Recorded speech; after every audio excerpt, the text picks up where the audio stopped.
आज हम BA final year के स्टूडेंट सच्चिदानंद हीरानंद वात्सेन अज्ञेय के द्वारा रचित कविता कितनी नावों में कितनी बार करेंगे। इस कविता में कवि जीवन के उत्थान पतन और आँख मिचोली का चित्रण करता है। जीवन में निरंतर द्वंद्व रहता है, कभी आशा कभी निराशा, कभी अंधकार कभी प्रकाश, कभी मन खिन्न विकल एवं संत्रस्त हो जाता है। कवि ने यहाँ इस बात को भी बताया है कि विदेशों में जाना व्यर्थ है, वहाँ तो तर्क है पर सत्य नहीं है। विदेशों की रुपहली झलमल में कभी खोया नहीं है। वह बार बार विदेशों की यात्रा में जाता रहा है, लेकिन उसे वहाँ सत्य की प्राप्ति नहीं हुई, अतः वह निराश होकर लौट आता है। अब हम कविता प्रारंभ करेंगे।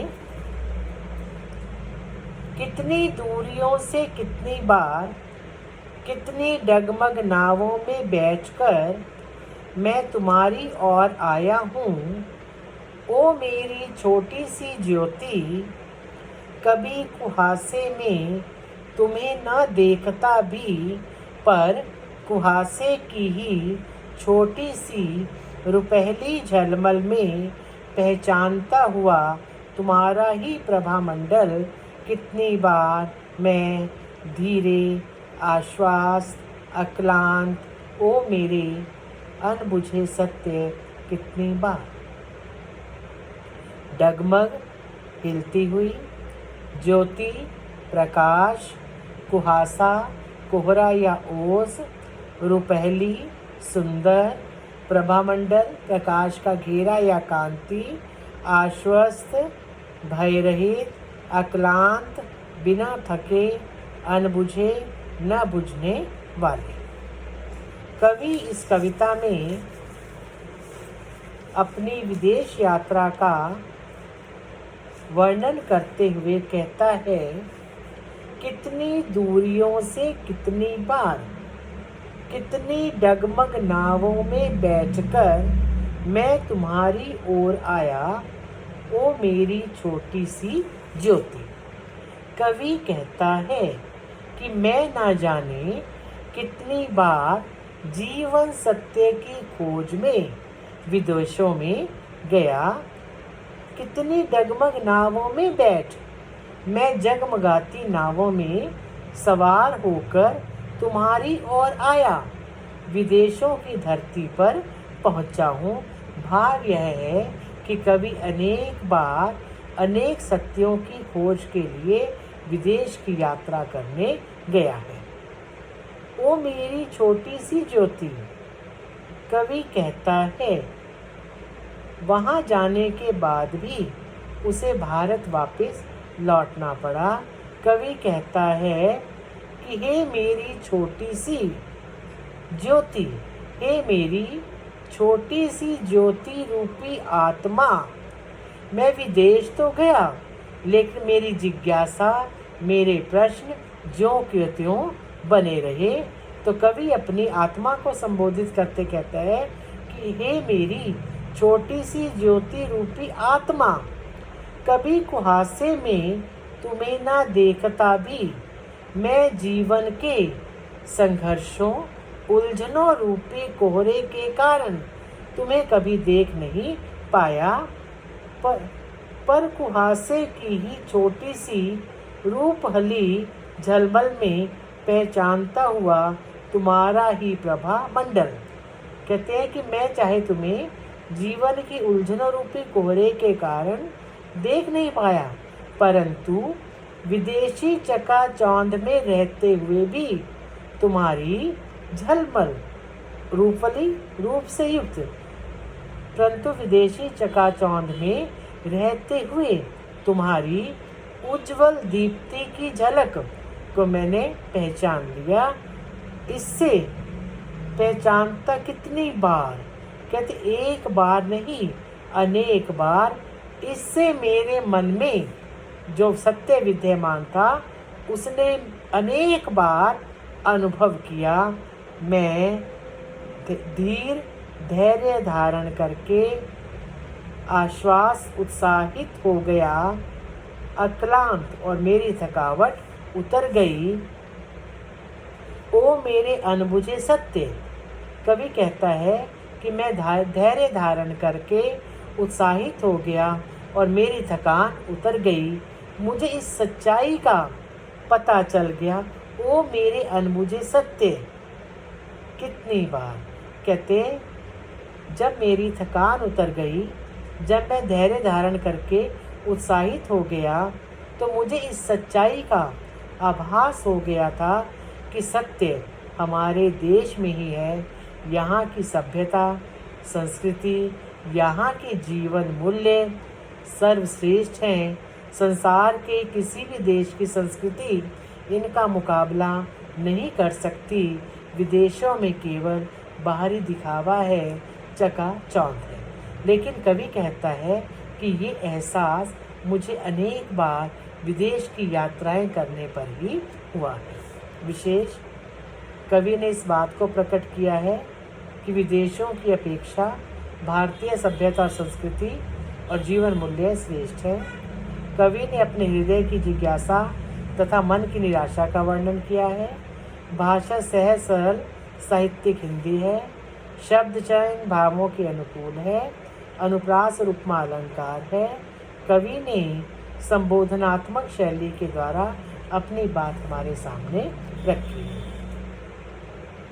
और कितनी बार कितने जगमग जहाज मुझे खींचकर ले गए हैं कितनी दूर, कितने पराए देशों की बेदर्दी हवाओं में, जहाँ नंगे अधरों की और नंगे अंधेरों को और भी उघाड़ता रहता है एक नंगा तीखा निर्मम प्रकाश, जिसमें कोई प्रभा मंडल नहीं बनते, केवल चुंधियाते हैं तथ्य तथ्य तथ्य।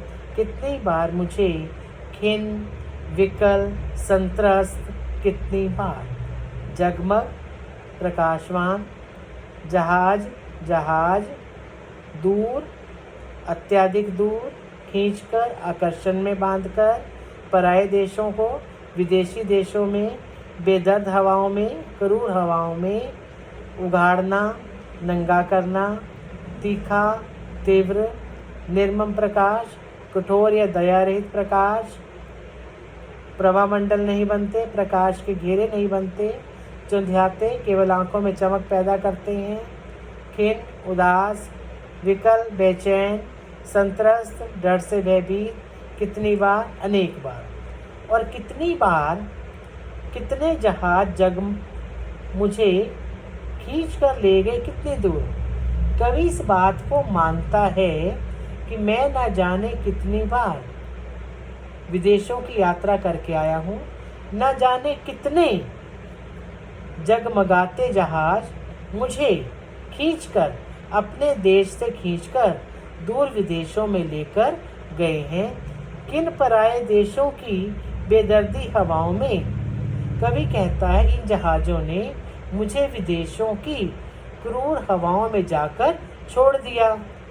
वे देश मेरे किन पराये, वे देश मेरे लिए पराये थे, जहाँ नंगे अंधेरों को और भी उघाड़ता रहता है।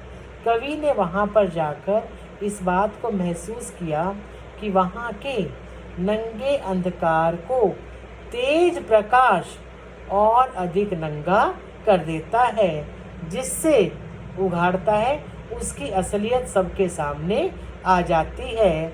वहाँ का प्रकाश तीखा, नंगा और निर्मम, क्रूर है, कठोर है, जिसमें कोई प्रभामंडल नहीं बनते, जिसमें कोई प्रकाश का घेरा नहीं बनता। भाव यह है कि विदेशों की चकाचौंध दुख दर्द तथा इसमें टूटन छिपी हुई है। वहाँ यथार्थ मनुष्य ही चौंधियाता है और उसे पीड़ा पहुँचाता है। यहाँ पर कवि के कहने का भाव है कि वहाँ के जीवन तथ्यों पर वहाँ का जीवन किस पे टका है? जीवन तथ्यों पर टिका है। कवि अनेक बार विदेशों की यात्राएं में गया, लेकिन वहाँ जाने के बाद उसके हृदय की भावनाओं को चोट ही पहुँची है, जिससे वह खिन्न, निराश, विकल, व्याकुल, संत्रस्त, डरा हुआ है। अर्थात कवि की भावनाओं को विदेश में जाने के बाद इस तरह से ठेस पहुंची, जिससे कवि निराश, व्याकुल तथा डरा हुआ है। वहाँ के सच को देखकर वो कांप उठता है। कवि कहता है, ऐसा एक बार नहीं, अनेक बार मेरे साथ हुआ है। कवि का मानना है कि विदेशों में केवल बाहरी चकाचौंध है, किसी के मन में किसी के प्रति प्रेम और सहानुभूति नहीं है। वहाँ के लोग स्वार्थों में लिप्त हैं। कवि मानता है कि भारतीय संस्कृति और हमारे जीवन मूल्य अत्यधिक महान है। विशेष कवि ने इस बात को स्पष्ट करने का प्रयास किया है कि विदेशों में बाहरी चमक दमक है, परंतु अपनापन नहीं है। भाषा सहज सरल साहित्यिक हिंदी है। शब्दों का चयन भावों के अनुकूल हुआ है। प्रसाद गुण है। अनुप्रास और पुनरुक्ति प्रकाश है। कवि ने संबोधन शैली के माध्यम से अपनी बात को हमारे समक्ष रखा है। अब नेक्स्ट पोएम हम नेक्स्ट वीडियो में करेंगे।